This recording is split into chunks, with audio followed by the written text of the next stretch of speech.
The third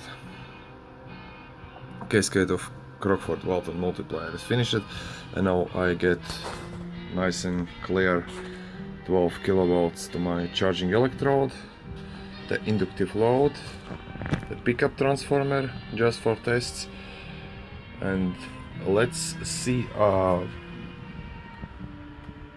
part of nice plasma bursts. Okay, the duty circle about 20%.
The coil itself and the wires are very nice, jumping.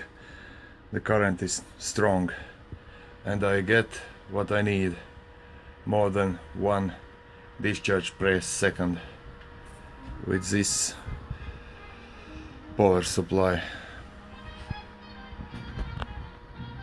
and we get nice looking plasma bursts.